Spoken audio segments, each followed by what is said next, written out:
market outlook with our Sreesankar, the head of institutional equities at Prabhudas Lilladher, who joins in now. Good morning, Mr. Sreesankar, and thanks so much for joining in. We seem to be, consolidating at these levels, flattening out. Do you still see upside in the markets at current levels? And how are you approaching the mid-cap index now? Our thought process in the near term is that market should trade around these levels. Market's not cheap at this point of time. The continued flow of money is keeping the market up. So we have a range of around 8,800 to 9,500 for the market, and we are there at the higher end of the range right now as we speak. So the same thought process applies for the mid-cap index also, because mid-caps have been more in demand than the large caps. You find more money coming into many of the mid-cap funds, and mid-cap index actually done much better than the large cap as a result.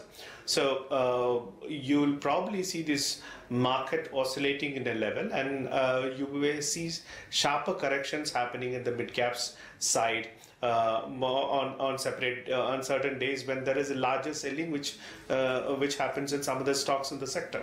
So our view still remains it's a range, it's a market range between 8,800 to 9,500, and the challenges to the upside in the near term remains as it is. Okay. One of your top mid-cap picks is currently Glenmark, and correct me if I'm wrong there. But how would you have treated it post the Q4 numbers and the outlook for, say, FY18 plus the correction we've seen? Yes, you're absolutely right. Glenmark is one of our top picks, and we like that story in the pharma space, and especially the stock has been recommended by us for quite some time.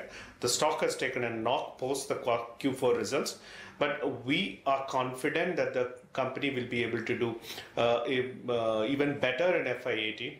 And we think the bigger problem for Glenmark has been managing the expectations of the market. Market was probably expecting much more.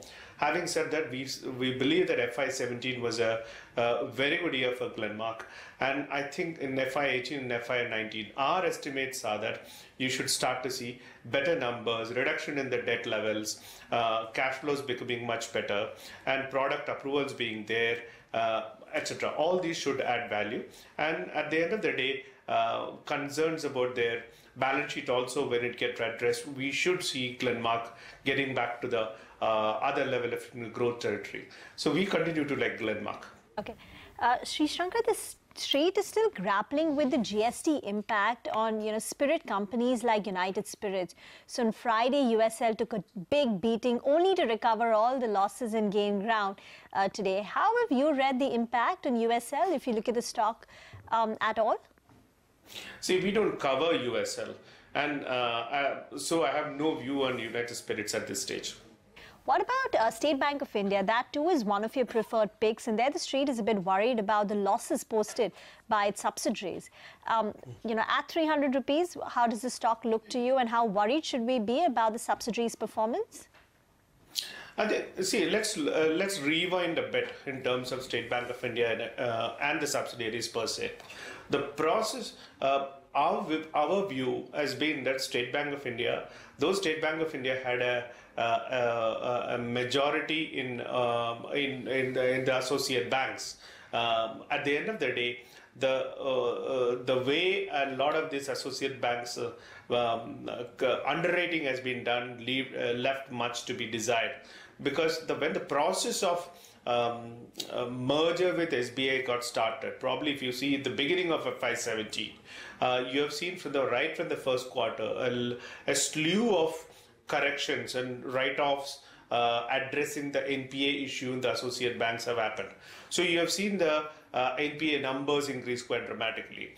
So I think by FY17 end, the quality of the book in the associate banks have probably been made more or less in line. When I say quality of the book, the provisioning requirement and so on and so forth, in line with what we have seen it in SBI.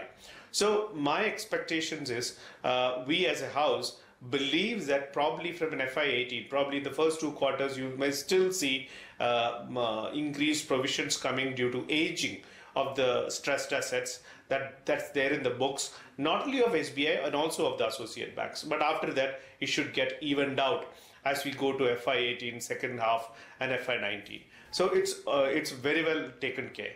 The second part is, I don't know whether you observed during that results, the kind of a growth that you have seen in SBI's loan book in FY17.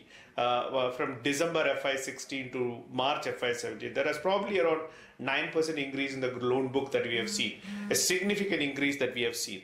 But having said that, if you actually look at the associate bank's loan book, year on year, they degrew by around 15%. So I think a lot more thought process have gone into that underwriting.